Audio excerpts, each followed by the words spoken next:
at first my idea of Hawaii was just somewhere I go with my family and somewhere that's like magical and beautiful and has these incredible sort of like, beaches that we play at with the kids. And then I started getting older and it was more of like, I got into junior high and high school was come less. And then it became just somewhere that I'd like to go for peace. I'd like to go, to relax. Um, and then what was it? Oh, and then I ended up dating a girl for a while, um, uh, that is a local girl, and she went to McKinley and whatever. So I would come here for her and hang out with her and her family, and that was nice. And then, it's a weird thing. Is like I just always gravitated towards Hawaii and trying to find a way that I could live here and work here. So that's when I shot like my first movie with Kev Jumba, that YouTuber, and we shot that film here with a local company, and that was awesome because I got to experience it like work life situation. But I think as I've gotten older, Hawaii is like a place of healing. It's really, while I've been here the last 3 years, and even every time I come here, it's always giving me the space and the positive energy for me to kind of really do soul searching and think about like the things that matter in my life or what the kind of person I want to be. And for some reason, this place gives me that space. I don't know why, but I think that the more I learn about the islands and the people, it's like I feel like there's a reason for that. It really is truly like the Hawaiian people and the culture, and because without the people, I don't think that special sort of vibe or aloha even exists. So I don't know. I really come to respect and love Hawaii. So that's what's come to mean to me. Yeah. And one of our past guests said, Hawaii isn't beautiful because of like the oceans, the mountains, everything. It's beautiful because of the people. It is. And Yeah. I think, when you talk about healing, just being away from, especially coming from California, LA, or wherever, Hollywood, Yeah. it's just, there's so much going on. I mean, even we're in the city right now, Kakako, there's buildings around us, but there's still nature. Yeah. And we're 5 minutes away from the beach. Yeah. 5-minute walk from the beach. So you're always close to some sort of nature.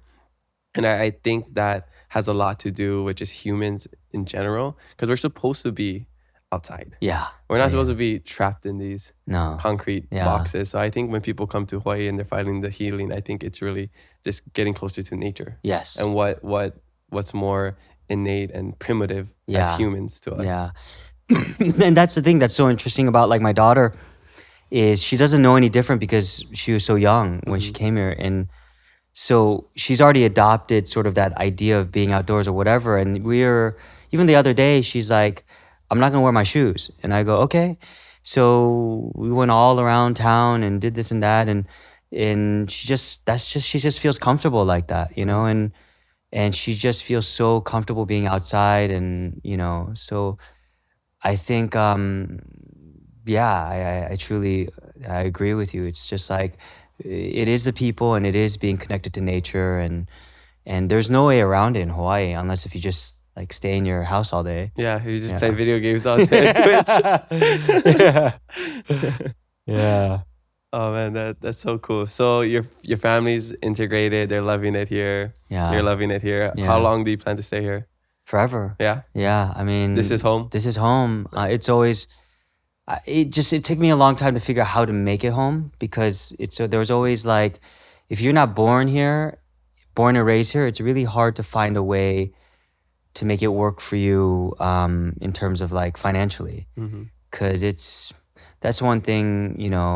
Hawaii's it's a difficult place to make money, and it's a difficult place, and it's become so expensive, and it's a shame, but it took me a while to figure out a way that I could sustain myself and exist here. But fortunately, like I think I figured out a situation where I can. But we're this will always be home base for me. Yeah. So you get work, you fly out, you come back. Yeah, That's how it works. or I try to find as much work here that I can that I believe in. I think I try to be very careful about the projects I do here because I do want to choose wisely and make sure that whatever I do film in Hawaii is serving Hawaii. But I do try to find, like, is there any way I can, and it makes sense for something to be here. So that allows me to be home. Yeah. But yeah, just like back and forth, like, and I'll go to LA once every few months to do meetings or whatever. But I mean, it's been pretty chill. It's not like, it's not like that big of a deal. It's just it's nonstop, Yeah, but it Yeah. keeps you busy. Yeah. But the other thing is, like, being here in Hawaii, like, I was going, like, this year I was going to Aotearoa, like, back and forth, and it's just like it's like nonstop. Or I went to Korea, Taiwan, all direct flights. Like, it's pretty incredible, like, the access you have here in Hawaii too, also to, like, Asia and that part of the world. So Yeah, anytime you go west. Yeah. yeah. So that's been wonderful. Yeah. And speaking of Aotearoa, I don't know how much you can talk about it, but you actually worked on an upcoming series, right? Yeah. I worked on a series called Chief of War, and So I'm sure everybody's familiar with listening to this. Yeah, and it's with Jason Momoa, and it's about this Chief of War named Kaiana.